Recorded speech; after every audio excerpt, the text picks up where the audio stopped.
Hi, everyone. I'm Paul Grand, CEO of MedTech Innovator. Since 2014, David Kasich has been inviting MedTech Innovator to be part of the MedTech Strategist annual meeting. And typically at this time, I will be standing up on a stage in front of the entire audience, about an hour away from drinks at the end of the day, leading the MedTech Innovator competition. And this is a time when we get to celebrate startups. What we do at MedTech Innovator is we find the leading startups all over the world, and then we bring them to the industry to help bring these technologies to patients. Now, since 2014, MedTech Innovator has grown quite a bit, and we are now the largest accelerator of medical technology in the entire world.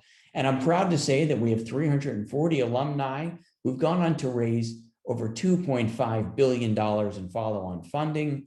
We've had 14 acquisitions, 77 products on the market. We have some pretty amazing alumni. And we thought, what better thing to do than to take this opportunity to revisit some of the companies that have been on the MedTech Strategist stage, that have been featured and showcased there in the annual meeting, and get some updates on what these companies have achieved since that time. So for the next hour, you're going to have some amazing updates from companies that you want to hear about. These are companies that you might want to invest in, you might want to partner with, that you might want to work for, whatever you want to do. These companies are some of the most exciting emerging companies in our field. And David Kasich, Wendy Diller, and Mary Stewart took the time to sit down with them and get updates on the companies, their marketing plans. Some of these companies are on the market. You're going to hear some really interesting things about these companies for the next hour. And I'm really looking forward to these updates, but even more than that, I'm looking forward to being in person with you in Dublin this time next year. Let's hear about the MedTech Innovator companies. We're going to go to David, Wendy, and Mary to hear some updates. My name is David Kasich with MedTech Strategist, and on behalf of MedTech Innovator, we are delighted today to have Anne Astois from SafeHeal. She's currently serving as president of SafeHeal, but also has roles with Sophie Nova as a venture partner. Great. So can you just give us a little bit of the history of SafeHeal, and in particular, what is the technology and what clinical issues or problems does it address? I co-founded SafeHeal in 2016 with a surgeon inventor, Dr. Khosrovani, who is a French surgeon, with the aim of developing an implant, a short-term implant that would replace essentially the usage of ostomies for patients undergoing colorectal surgery. So the idea is to develop a device that will protect the anastomosis in a temporary way without having to create a diverting ostomy for these patients. And is the goal ultimately to get people off of ostomies, or simply to create a better connection between the ostomy and the patient? It's to avoid ostomies altogether, which we're able to achieve in the majority of our patients. How big is this market, and what does the competitive landscape look like? 250,000 patients undergoing, colorectal surgery in the US, about a similar number in Europe every year. And these patients will get ostomies if they have a resection that happens in a higher risk region. Ostomies are costly to create, they're costly to revert. There are 2 surgical procedures involved there.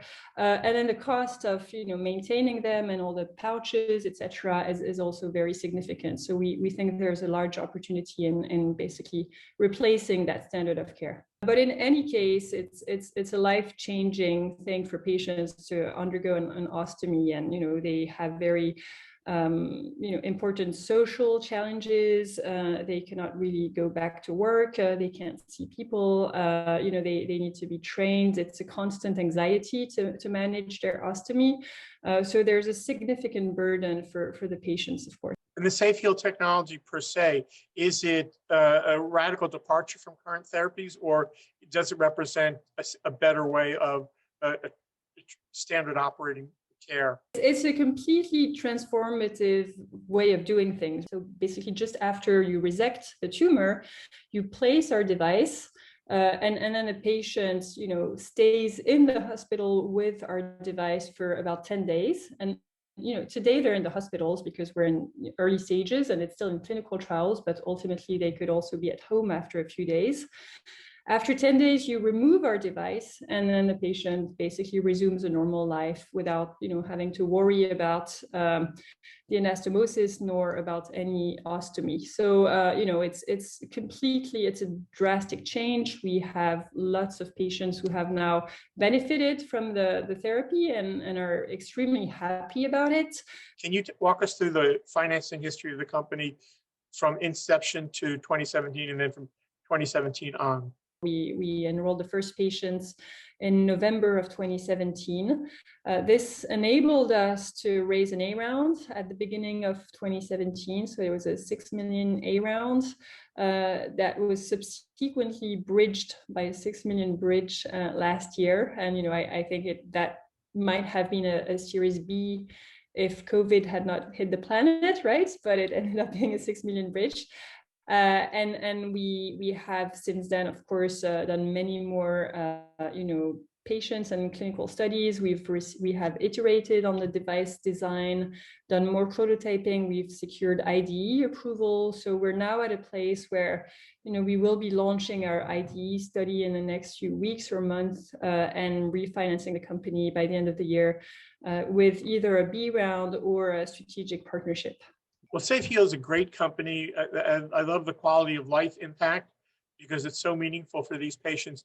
Before we leave, I wonder, you entered the MedTech Innovator program in 2017, very soon after your launch. Can you just kind of give us some thoughts on what being part of the MedTech Innovator program has meant to SafeHeal?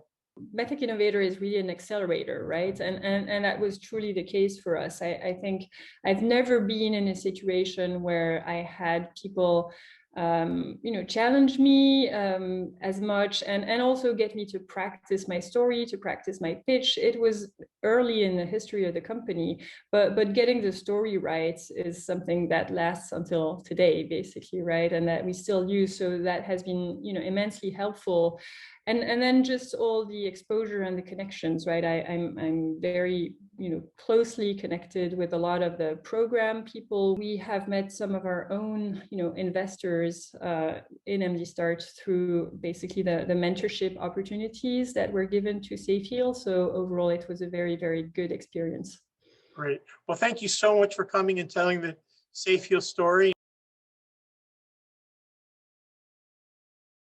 Hello, everyone. I'm Wendy Diller. I'm a writer for MedTech Strategist. I'm here with Kath Gills, who's CEO and founder of OncoRes Medical. And we're excited to have her and hear about the company and get an update on what she and the company have been up to since 2019 when they were part of MedTech Innovator. Tell us a little bit about your journey, how you found it, what attracted you to the technology, what the need is, and yourself.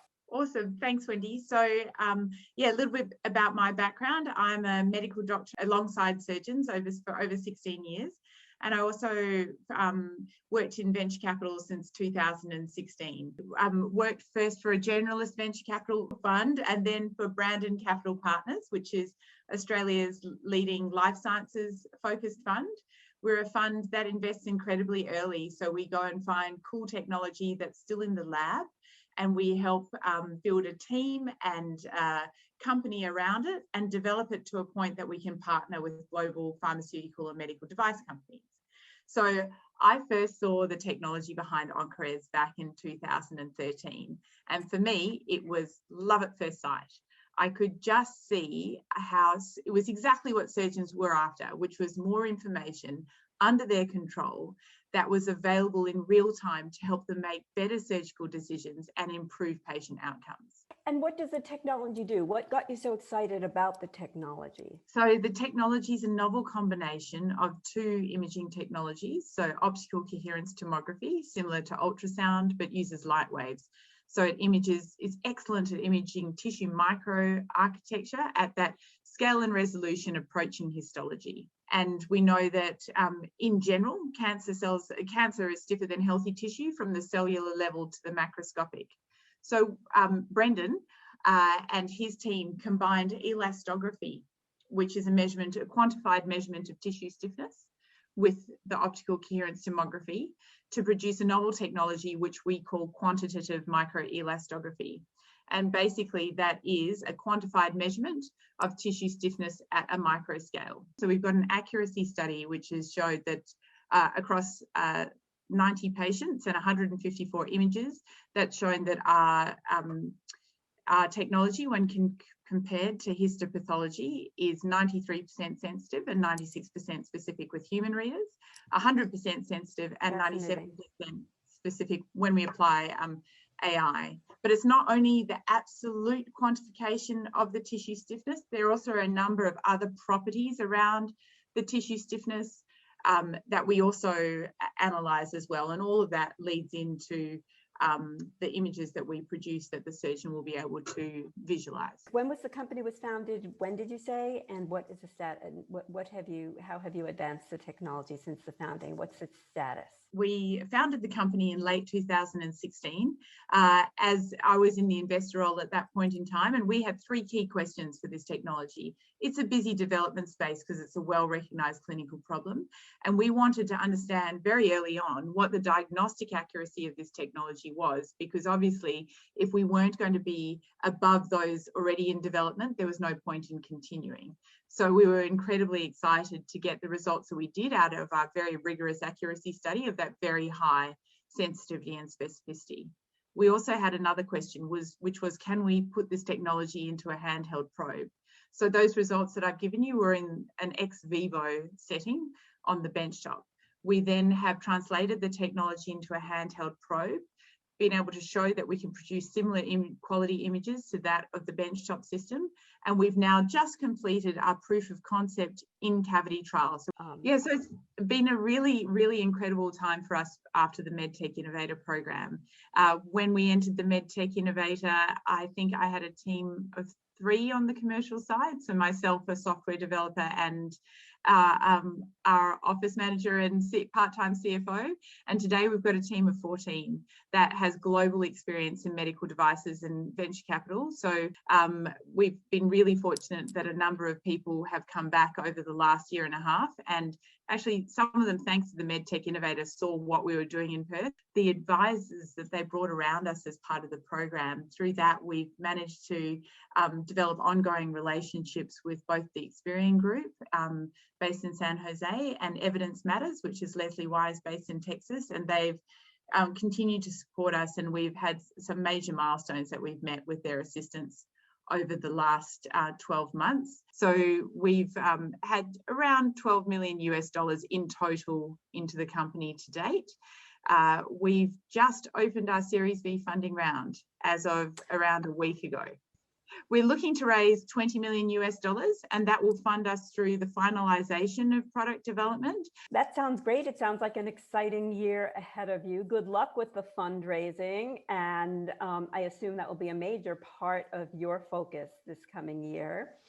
And look forward to see the progress and staying in touch and keeping abreast of the progress of the company. Thanks so much, Kath. Thank you so much, Wendy. And hopefully in 2022, we'll see you in Dublin in person. Welcome, everyone, and thank you for tuning in to this continuing series of MedTech Innovator companies and the progress they've made. Today, we're going to speak with the chronic pain company, Sana Health. It is a great example of the triumph of the human spirit, and I'd like to introduce you to the founder and CEO, Richard Hanbury. Thank you, Mary. I appreciate that. Basically, driving down the road in the Yemen, age 19, near the capital Sana'a, hence the company name. Jeep crash. I had to go off a bridge, 60 foot down into dry riverbed, spinal cord injury, T8, T10, plus traumatic brain injury, plus aortic tear, plus, all of which resulting in a nerve damage pain problem that was so severe I was given a 5-year life expectancy. Going through standard of care in hospital, standard of care really hasn't changed much in 28 years. There's some improvement to the spinal cord stimulators, but not anything that moves the needle. And then being given some meditation. Meditation, when you're already in extreme amounts of pain, all it does is highlight to you how much pain you're in the present moment. It's not a solution once you're already in any kind of pain at all. And then I noticed watching a movie that it flipped me in and out of what we would now call a flow state. That led me into looking at all of the research that had already been done on meditation, which led me to look at what was coined hemispheric balance and how that correlates with perceptions of pain, and then developing a device that uses audio-visual stimulation to rebalance that imbalance and therefore treat chronic pain. I understand that the sauna sleep mask, it is a very different kind of therapy. It's not virtual reality. It's not neurostimulation. It's really occupies a unique territory. Could you tell us how it works? Visual stimulation is being done for the treatment of Parkinson's, for the treatment of Alzheimer's, and we're in the category of pain and mental health. People are aware of the effects of light on the brain insofar as seasonal affective disorder, and that's been around for a while and known and studied. So the idea that you can affect things in the brain with light is well understood. So we very rapidly focused on where we can help that no one else can, which is in chronic pain and anxiety and depression. So the user puts it on, turns it on, gets into reclined position, and then in a course of 16 minutes gets put into a very deep relaxation state that then triggers a degree of a vastly increased degree of neuroplasticity.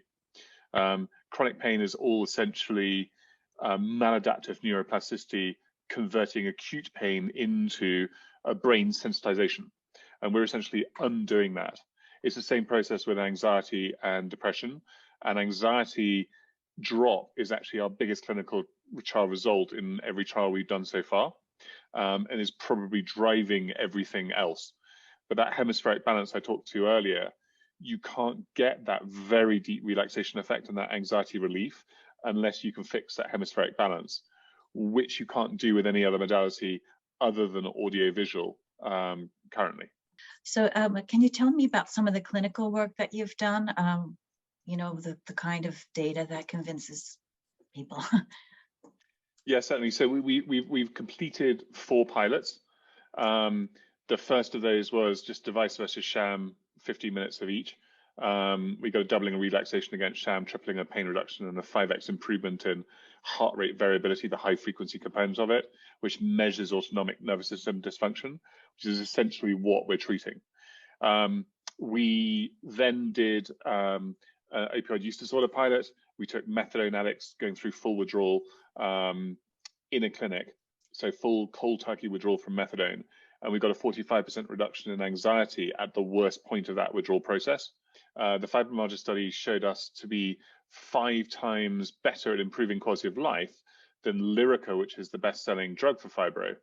Lyrica sold approximately $2.5 billion worth for fibro in 2018, and we are literally 5 times better with 0 side effects. The other completed study was an EEG study where we were seeking to show the correlation between hemispheric balance and improving it and decreasing levels of pain. So we're hoping for our first FDA approval in either September or December, depending on whether we get breakthrough status.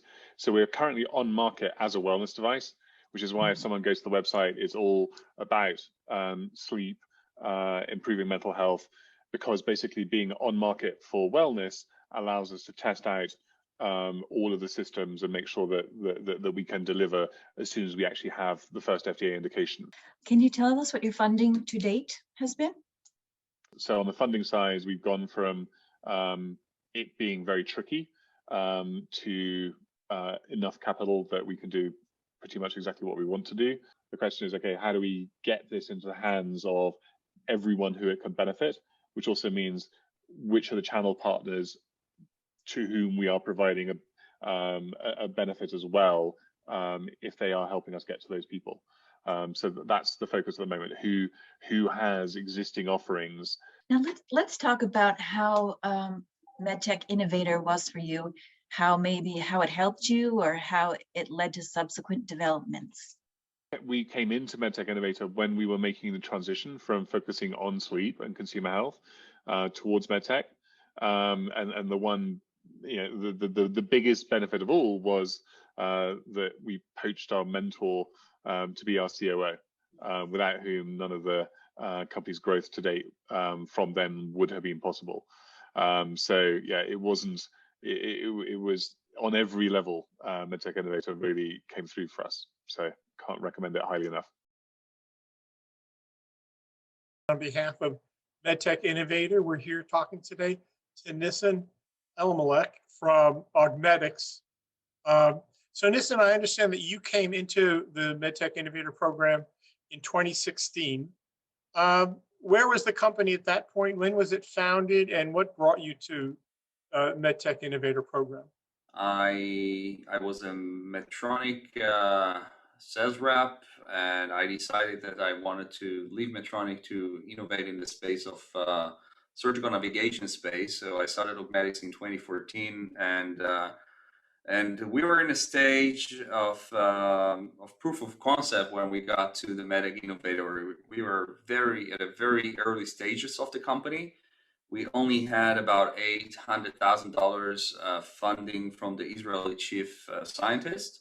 We applied for the MedTech Innovator in 2016, and we got accepted to the program. And we flew from Israel to the Silicon Valley, and together with Paul Grant, we participated in that in the MedTech Innovator. For those who don't know, tell us a little bit about the technology and the problem it addresses or seeks to solve.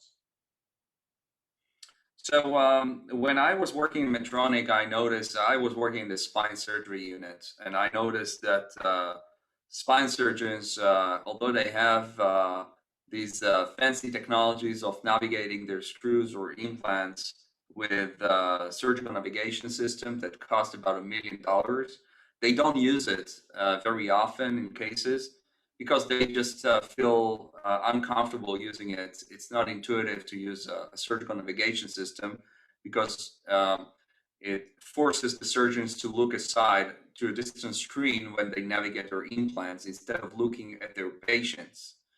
So I wanted to innovate in that space and to build something that is more intuitive for to use, and more comfortable for the users, for the surgeons. There's a technology called augmented reality that we can bring to surgeons, and actually make like glasses that they can wear and get that superhero ability of X-ray vision and navigate all their screws and implants accurately inside a patient while they're looking at the patient and not on a distant screen. Take us through the progress the company made from 2014 when you started through this year, through I should say 2020, highlighting both the financing strategy, if you can share that with us, and also what milestones you were hitting in order to get to where you are today.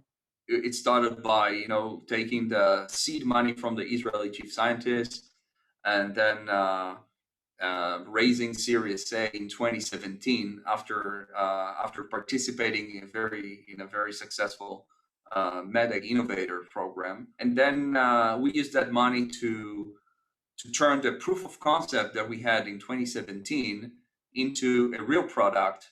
It took us 2 years to do that, and $8 million.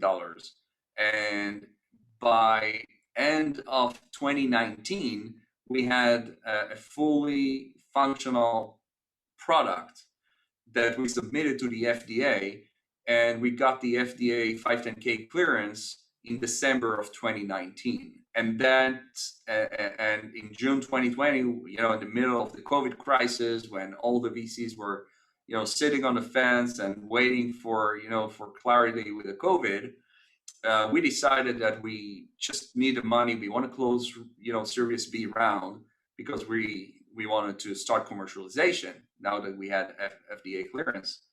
So we did something very unconventional, and raised the money from our internal employees. They all wanted to invest a long time ago, and I always say no. But in desperate times, there's there's some opportunities sometimes, right? We took the $10 million together with the $5 million of the employees, and together with another strategic player that is currently undisclosed, and it was a $20 million round eventually that we closed in June of 2020. We sold 18 systems. We generated $3 million revenue in 6 months, and now that we started 2021, it's still very successful. So just one final question. I wonder if you can sum up for us what the experience of coming out of the MedTech Innovator program has meant for Augmedix. I think more than anything else, it just created us a huge network I can assist in every step, in any phase of the company. Paul Brand was always there for me whenever I needed anything, even if it was a recommendation or connection to someone, or just asking him questions. So I think that more than anything, I mean, it's all about connections, right? The second thing is obviously what we worked on during the MedTech Innovator, which was we were focusing on defining what is the value that we bring as a company to customers. It was not well defined when I started the program in the MedTech Innovator, but I remember that it was very clear to me what is the value, quantitative value that we bring as a company to hospitals or healthcare. Well, listen, it sounds like you're right on the cusp of a great success with a great technology. We wish you good luck going forward. I'm speaking with Alex Schuler, who is the co-founder of Selvi. Did win the MedTech Innovator's prestigious Value Award. And since last fall, it has raised a capital round and embarked on new initiative. And here to tell Selvi's story is co-founder Alex Schuler. Hi, Alex. Can you tell us about your background as a successful entrepreneur and what led to your interest in forming Selvi? Of course, Wendy, thank you very much for having me and taking the time to speak. And as Wendy said, at Selvi, we're bringing about a novel category of medicines, leveraging the therapeutic potential of mitochondria, which are the powerhouses of the cell.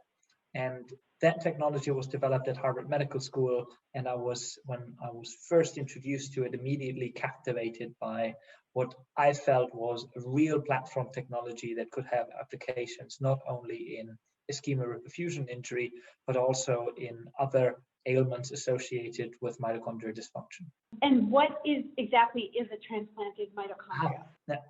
So today we're using autologous mitochondria. So we are deriving mitochondria that are healthy and viable from skeletal muscle tissue from the patient, or in animal models from the animal.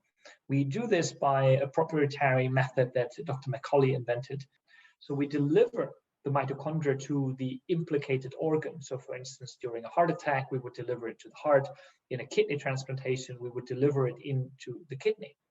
The delivery always happens in conjunction with reperfusion. So when we reintroduce the blood flow, and we then transplant mitochondria inside the delivery vehicle during the reperfusion.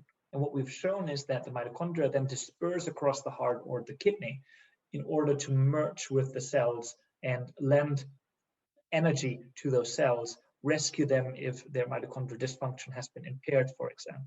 And what was the status of the company when you entered the MedTech Innovator program? And tell us a little bit about how that helped you. We had the first clinical trial ongoing. So scientifically speaking, we had really progressed the technology specifically in ischemia reperfusion injury. When I joined and we started Selvi, we looked at it on the one hand more broadly. So asking ourselves, where else is this technology potentially valuable? Because we really wanted to build a platform, not a one-trick pony. And the second aspect that we started to look at more is, how do we turn a therapy into a product? Because at the end of the day, we need to be able to deliver the therapy to patients. And for this, we need to productize it properly. Of course. And the MedTech Innovator has really helped us on two dimensions. The first is to really understand where this technology can be valuable. By exchanges with key opinion leaders, with strategics in our industry, we were able to hone our value proposition. And then secondly, of course, as a startup company, you're always looking for funding, for contacts that can make introductions to potential investors. And in this, the MedTech Innovator has also been invaluable through the direct network, but also through publicity, right? Because it is a very credible program that helps you accelerate your business. And where do you expect the first indications for the therapy to, what indications are you prioritizing? You won the MedTech Innovator Value Award, and you can tell us briefly what that is, and congratulations. And then bring us up to date on what has the company been up to since then, and what do you see as their priorities for 2021? The Value Award is a sub-award of the MedTech Innovator, in which the judges and those present in the presentation judge the finalists that are pre-selected based on their overall contribution, their overall value to the healthcare system. That includes not only the companies that manufacture the therapy, but specifically and most importantly, the patients, as well as the healthcare system as a whole. And here, we were fortunate to win against a group of really impressive competitors in that last five. From there, we raised in end of 2020, we raised 5 million, or we completed the raise of a $5 million round. So really enabling us now to hit the ground running for 2021. We're focusing on building out our team to execute our milestones, with those milestones being productization, preparation of the clinical trial. And we're also looking at a number of platform expansions, because I really believe that we are at the right point in time and place, that we are at the forefront of an emerging therapeutic modality, and we should capitalize on this potential. And I'd like to introduce you to Dr. Justin Barad, who is a physician and a co-founder and the CEO of OSOVR. Hi there. Hi, welcome. Now, the pandemic certainly has highlighted the need for a product like OSOVR when physicians weren't able to go to the hospital and, they're kind of stuck. But way before that, you had already identified the shortcomings in surgical medical training. Could you tell us about that and how it led you to co-found the company? I had gotten my start in life in video game development and got interested in healthcare innovation through a family member that was very ill, and wondering if there was a way to use software and technology to help people. And to better understand the problems, ultimately became a physician. And it was really in my training that I experienced some of the challenges facing healthcare professionals who perform procedures in surgery.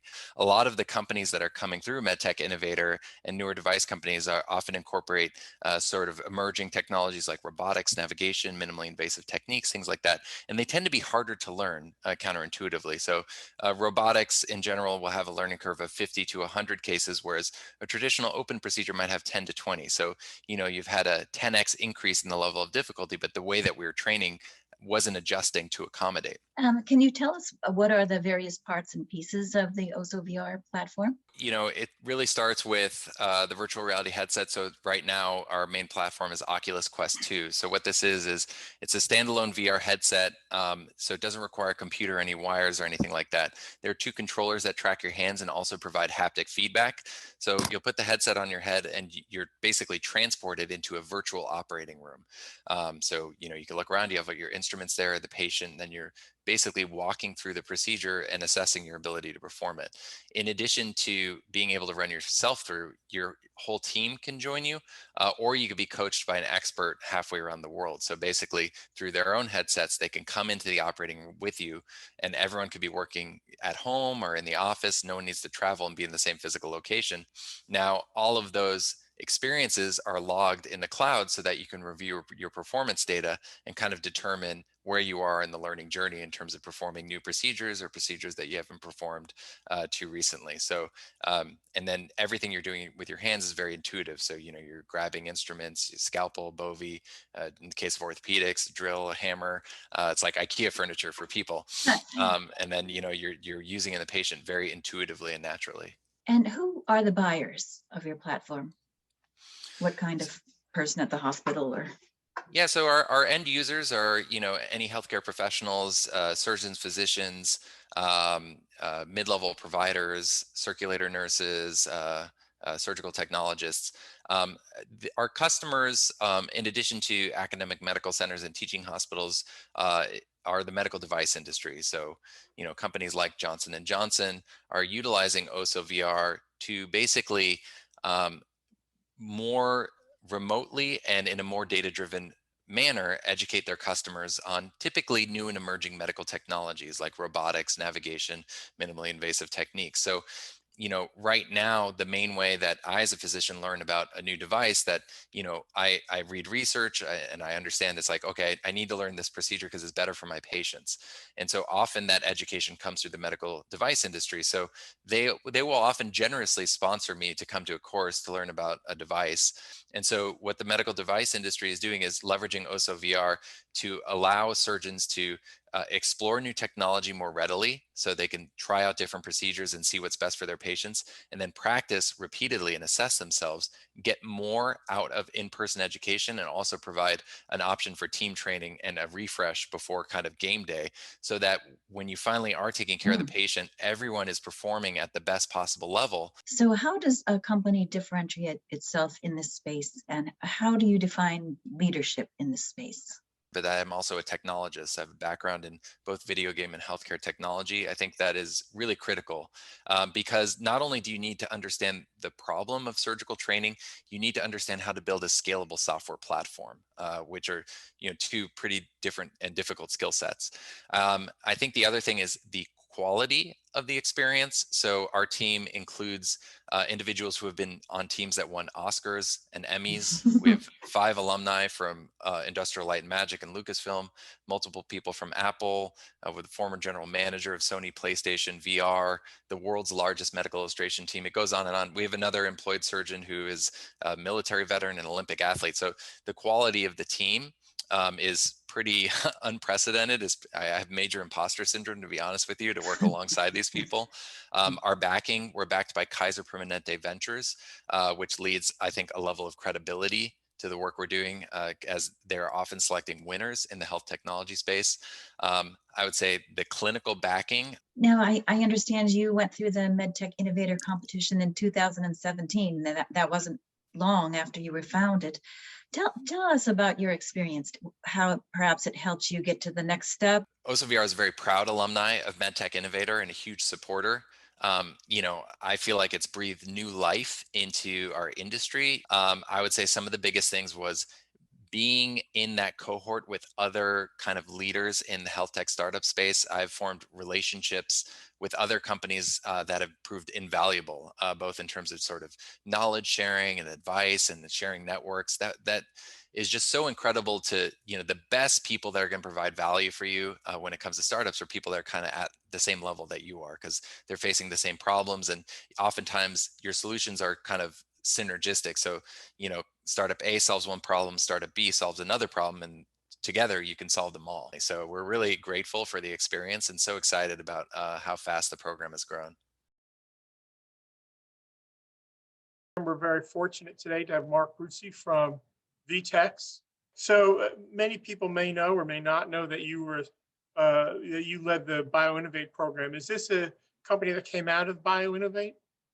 Not directly. I think it probably came out in parallel. I was working on this project along with a few engineers within the university environment while I was running the BioInnovate program, and I think push came to shove and decisions had to be made. So it was a clear decision for me to run with VTEX Medical. I thought it was a great opportunity.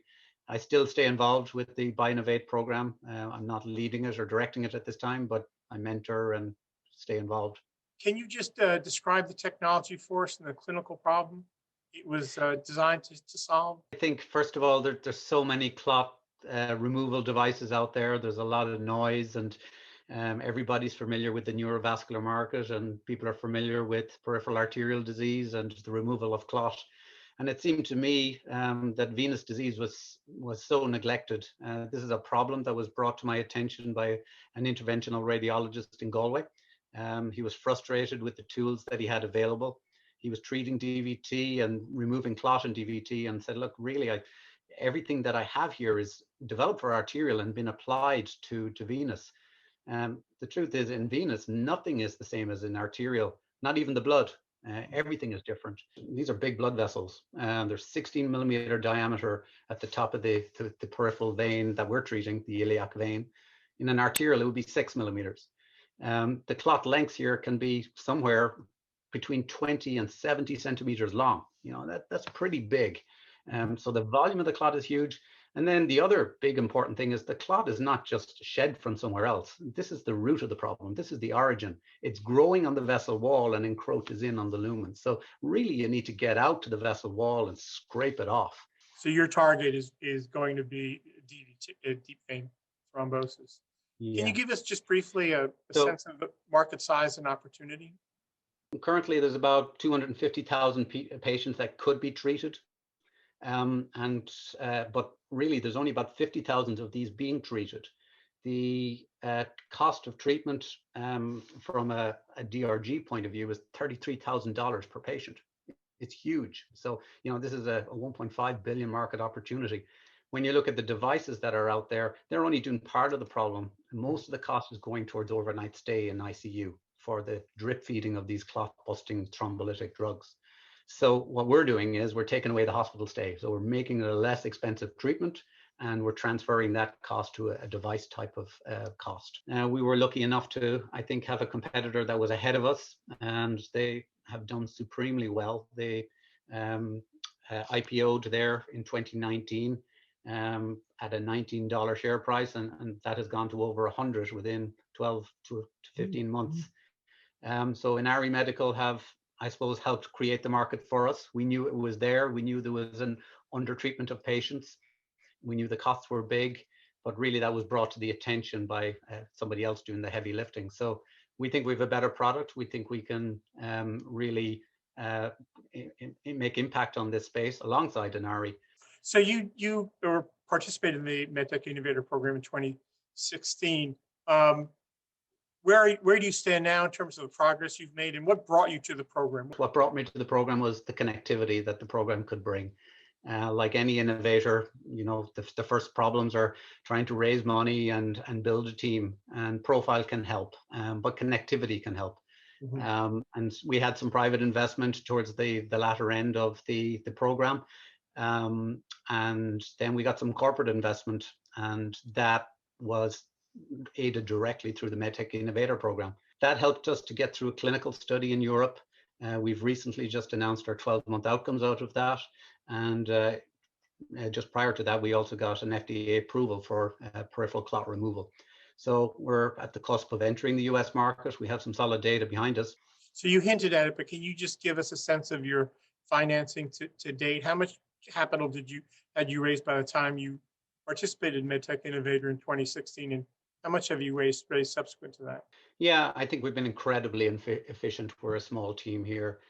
We've raised just over 5 million, not all dilutive, some of that grant funding. We have taken in a mixture of private angel investment and as well as a corporate investment. We've also secured some European funding, which has been great in terms of getting us to these milestones of market entry or FDA approval. So really, we're now in the process of raising a much larger round to go and conquer the US market.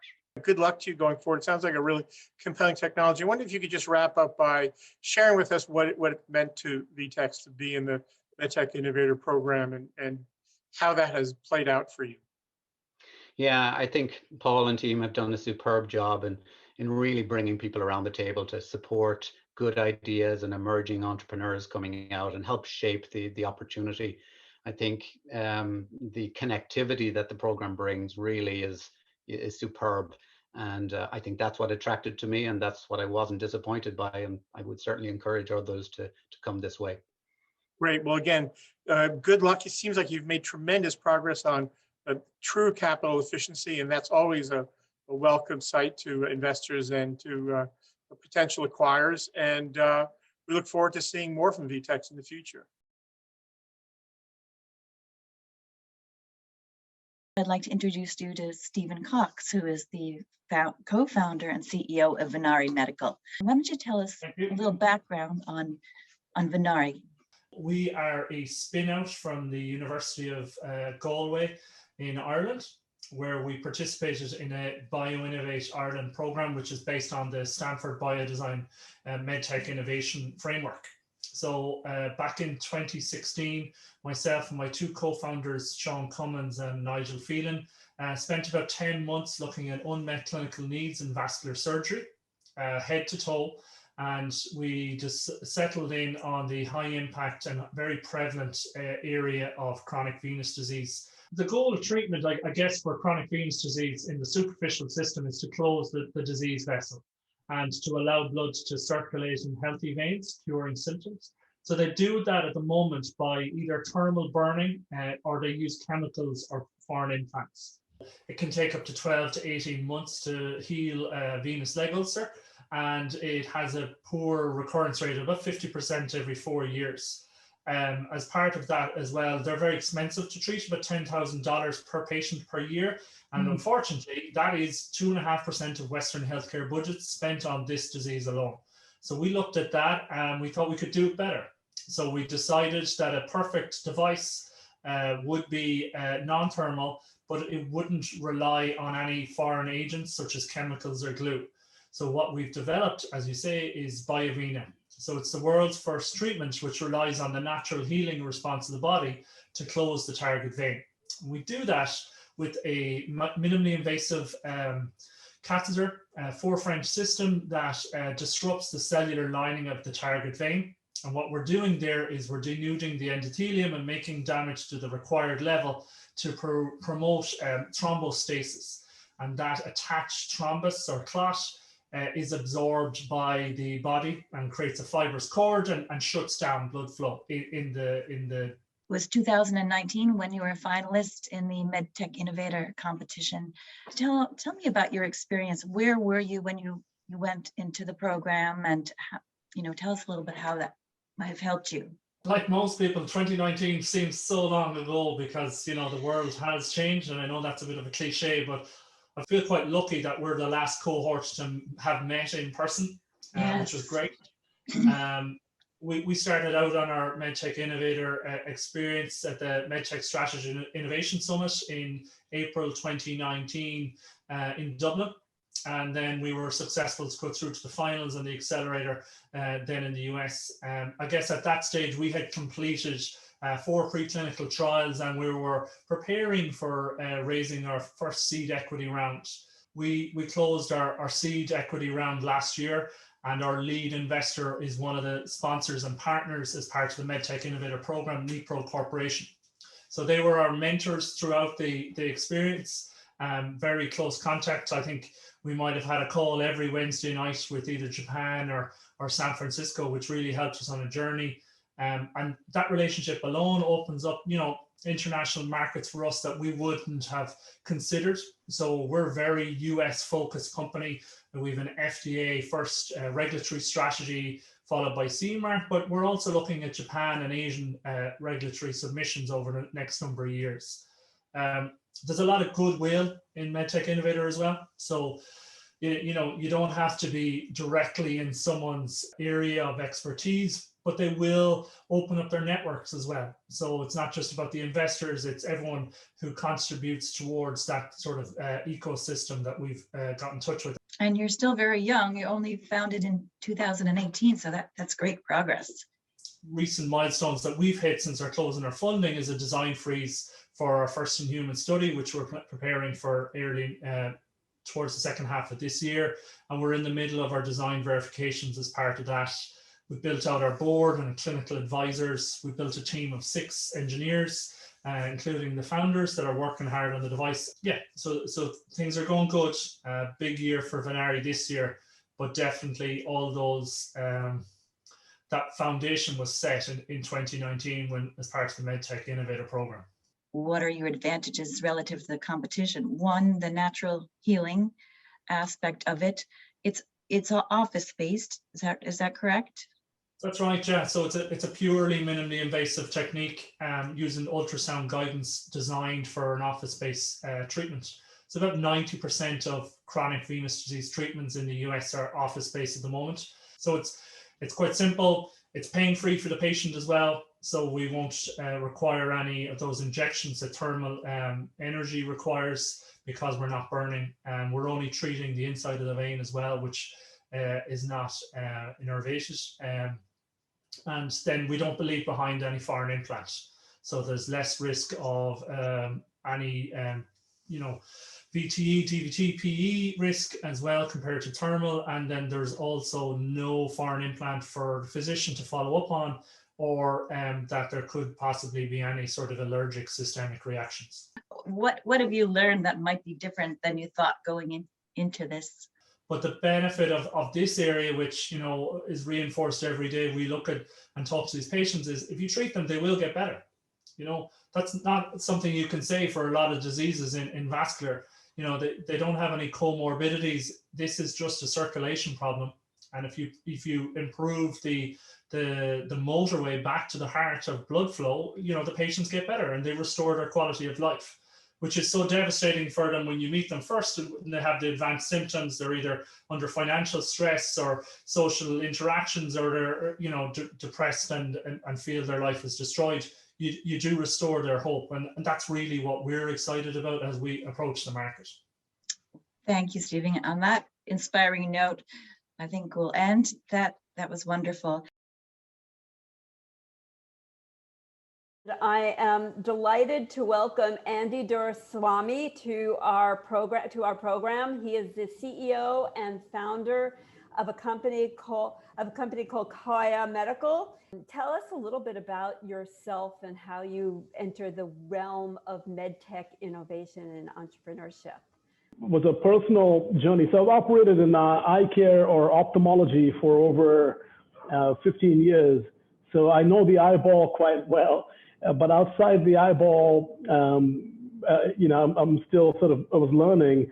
The way I stumbled upon the opportunity here, quite frankly, was my dad was diagnosed with prostatic cancer. And unfortunately, after his treatment with radiation and surgery, had swelling in his limb, so lower extremity. So that was my first introduction to edema from impairment of the lymph and the lymphatic vessels. So when he unfortunately was diagnosed with it, I called my sister up. She's an oncologist, and she said, "Oh yeah, I see this all the time with my patients." So I was sort of curious to see what is being done about it, and so Kaya was born through that. And tell us a little bit about the technology and your thinking of it. Lymphedema is essentially the lymphatic channels in our body is incredibly important to clear the toxins. But lymphedema is a broad disease, encompasses general impairment of your lymphatic vessel, and your body has lymphatic vessels throughout, where if it doesn't function well, then it leads to swelling. Beyond that, it's unfortunately a very high risk for cellulitis and ulceration, and it really needs to be managed properly. And there wasn't a system that patients could use on an ongoing basis easily. But usually those are for diagnostics and biometric sensing to see generally how your body is doing. I think the real opportunity is in the therapeutic space, where we can actually do something about the underlying condition and not just diagnose a problem, but actually fix it. And what we have developed is a novel platform that allows smart materials to be weaved into a garment that you can truly wear. And that provides sequential compression on demand at home. You can take it with you anywhere you go. So it's a fully portable system.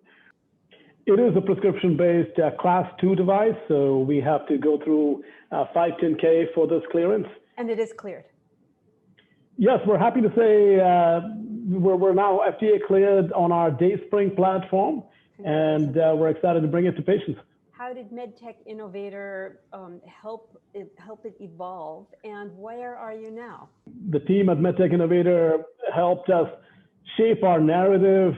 There was a tremendous amount of value, but if you were to focus on the highlights, they were able to really distill the value that we were looking to offer to this community, to lymphedema and vascular disease. In 2019, when we were part of the MedTech Innovator process, we were a seed stage company.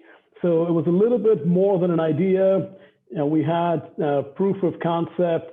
We were coming up with some early prototypes. We had an early business plan, and we had raised $3 million in seed financing, a small team as well. We have now closed a Series A with a terrific group of investors called Arboretum. So we have now closed an additional $11 million with a Series A financing. And we have developed our platform, completed a few clinical studies to essentially validate our platform in this field. And we also have FDA clearance on this platform that I mentioned, the DaySpring platform, for the diseases we're looking to address. What are your milestones for 2021? 2021, we're looking to expand our portfolio into treating the leg as well. So for lower extremity with the chronic venous insufficiency as well. So we're looking to expand into that aspect beyond breast cancer survivorship. We're also looking to expand our team internally to do additional clinical validation. And we're also bringing our DaySpring ARM platform to selective markets within the US. So thank you, Andy, for that update. Lots of luck in 2021. And we look forward to maybe hearing from you again a year from now on all the progress that you've made and further and your milestones for 2022. Thank you. Today, we're speaking with CreValve, a tricuspid heart valve company, and we'll speak with Lucy O'Keefe, the co-founder and CEO. So tell us about the tricuspid opportunity. There's been a lot of percutaneous work on the mitral valve and the aortic valve. Tricuspid, there are fewer companies working on it. Sure, absolutely. So I think from a clinical perspective, I mean, there would always be the need to kind of treat the valves on the left side first. So from a clinical perspective, it was kind of logical to start trying to treat the aortic valve and then the mitral valve. And then once there is kind of solutions for those diseases, and certainly the significant development has happened, so probably still a little bit more to go in the mitral, then I suppose people realize that to ultimately fully solve this problem for patients, you also needed to treat the tricuspid valve. Historically, it's been known as the forgotten valve because there was a sort of perception that if you treated the valves on the left side, the tricuspid valve would self-correct. And I think that has been shown now not to be the case. Yep. So I think there's like 1.6 million people in the US with this disease currently. So there is a significant population. It's very much a disease of the elderly. So the prevalence in patients over 65 is about 2.6%. So as our populations continue to age, it's a disease that will continue to grow along with the other heart valve diseases. So I think there's an expectation that it'll grow by about 60% by 2040. Now, your product is called the Duo Tricuspid Coaptation Valve technology. Lucy, could you walk us through how the valve goes into the body? Sure. So our device is currently delivered through transjugular access, which is delivered through a vein in the neck. So you implant a sheath and position that at the entrance to the right atrium. And then our device is crimped within a delivery sheath that goes through the introducer sheath, is deployed into the right atrium. So the coaptation valve is a self-expanding valve. So once it's deployed out of the sheath, it expands, and it's on the end of what's like a steerable catheter, and you adjust it to steer the coaptation valve across the tricuspid valve. We typically do all that under X-ray. And we then move to echo for fine positioning, get real-time feedback and efficacy. So you can adjust the position. It's a fully adjustable system. So you adjust the system until you're comfortable with the positioning. It's stabilized within the SVC using a stent-like element. And then once you're happy with the position, you lock that position and then disconnect the proximal elements and retract them. So it's a very straightforward procedure, sort of based on kind of right heart catheterization that a lot of physicians would be used to, sort of builds on existing techniques. And where are you in development now? I think you've done some human studies. Yeah, so we've done, I suppose, a slightly unique route from a clinical perspective, where we've started with the temporary proof of concept study. So this is where our device is implanted for 30 minutes percutaneously. From a patient perspective, that allows the physician assess the response to regurgitation, and for us allows us to assess the efficacy that we talked about earlier as being very important. So we've completed a number of those cases, and we have a number more ongoing in the near term. And then in parallel with that, we're also finalizing the design for permanent implantation and looking to kick into that study early next year. Oh, that's interesting. And what have the total funds raised to date? And can you tell us who the investors are?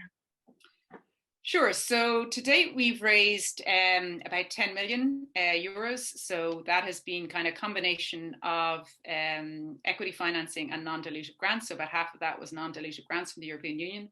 And then from an investor perspective, we have a number of investors based in Ireland here, a number of VCs, Atlantic Bridge and SOSV, as well as a number of kind of angel investors who have experienced in medical devices. We also have a US VC, Broadview Ventures.